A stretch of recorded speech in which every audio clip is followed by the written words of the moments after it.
తూర్పు దిక్కును వస్తున్నప్పుడు ఆ అరుణకాంతులలో ఇంద్రుడు సంతోషించినటువంటి ఆ కాలమునందు రథదర్శనం వంక తిరిగితే ఒక్కసారి దర్శనం చేస్తే ఇంద్రప్రసాదాత్ రాజ్యాభివర్ధనమశ్నుతే అంటే ఏ అధికారమునందున్నారో ఆ అధికారము నిలబడుతుంది. రాజ్యాభివర్ధనమశ్నుతే ఏ పదవిలో ఉన్నావో అందులో వృద్ధిలోకి వస్తావు. రెండు, ఆయన అక్కడి నుంచి ఆగ్నేయం వైపుకి తిరుగుతాడు. ఆగ్నేయం వంక తిరగగానే అగ్ని గొప్ప బ్రాహ్మణుడు ఆయన. అందుకే లింగ పురాణంలో వ్యాస భగవానుడు అంటాడు, హవ్యం వహతి దేవానాం కవ్యం కవ్యాసినామపి పాకంచ కురుతే వగ్ని శంకరస్య ఇవ శాసనాత్ అంటాడు. ఆయన గొప్ప లోకోపకారి.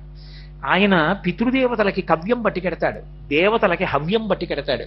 మనకి పాచకుడై వంట బ్రాహ్మణుడై ఇంట్లో అన్నం వండి పెడతాడు. ఎందుకని? భగవత్ శాసనం. ఆయన అలా వండి పెట్టకపోతే అన్నం ఎక్కడి నుంచి వస్తుంది? అందుకని ఆయన అన్నం వండి పెడతాడు. అటువంటి అగ్ని కాంతి స్వరూపుడు. అగ్ని వెలిగితే వేడే కాదు, కాంతి కూడా ఉంటుంది.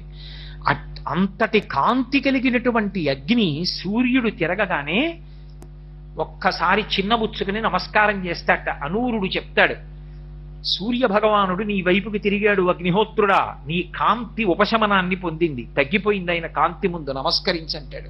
ఉత్తమ బ్రాహ్మణుడు. అనూరుడు చెప్పక్కర్లేదు, చెప్పకుండా నమస్కరిస్తాడు. అసలు సూర్య భగవానుని యొక్క రథ సారథే విచిత్రం. అనూర దర్శనం, అనూర స్మరణం అంత గొప్పది. ఆయన పేరు అసలు అనూరుడు కాదు, అరుణుడు. అనూరుడు అంటే ఊరువులు అంటే తొడలు, అనూరుడు అంటే తొడలు లేనివాడు. అసలు మహాభారతంలో ఆదిపర్వంలో ఆయన గురించి ఒక విశేషం ఉంది. కృతయుగంలో కశ్యప ప్రజాపతికి వినత, కద్రువ అని ఇద్దరు భార్యలు. ఇద్దరు భార్యలైతే వాళ్ళిద్దరూ కూడా కశ్యప ప్రజాపతిని ఎంతో కాలం సేవించారు, కొన్ని వేల సంవత్సరములు సేవించారు అప్పటి ఆయుర్దాయాన్ని బట్టి. సేవిస్తే ఆయన ప్రసన్నుడై అన్నాడు, మీకేం కావాలన్నాడు. కద్రువంది, నాకు పొడవైన శరీరం కలిగిన వాళ్ళు, పరమతేజోవంతులు, గొప్ప బలం కలిగినటువంటి వాళ్ళు, నాకు కొన్ని వేల మంది పుత్రులు కావాలని. ఆయన అన్నాడు, తథాస్తు. వినత వంక తిరిగి అన్నాడు, నీకేం కావాలన్నాడు. కద్రువ ఎటువంటి బలవంతుల్ని బిడ్డలుగా అడిగిందో అంతకన్నా బలవంతులు, అంతకన్నా బుద్ధిమంతులు ఇద్దరు కావాలి బిడ్డలని. తథాస్తు అన్నాడు.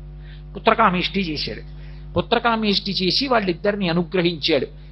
వాళ్ళు గర్భములు దాల్చి అండములు పెరిగాయి. పెరిగితే అండాన్ని తీసి దాదులకిచ్చి నేతి కుండలలో పెట్టి పెంచుతున్నారు. పెంచుతుంటే ఒక 500 సంవత్సరములు అయిపోయిన తర్వాత కద్రువ తాచినటువంటి నేతి కుండలలోంచి వాసుకి, తక్షకుడు, శేషుడు మొదలైనటువంటి మహాసర్పములు బయటికి వచ్చాయి. వినతకి బాధ కలిగింది. ఆవిడికి బిడ్డలు పుట్టేశారు, నేను దాచినటువంటి 2 గుడ్లు అలాగే ఉండిపోయాయని తొందరపడిపోయి చూద్దామని పుల్ల పెట్టి ఒక గుడ్డు బద్దల కొట్టి కొద్దిగా పెంకు విచ్చుకునేటట్టుగా చేసి కెలికి చూసింది.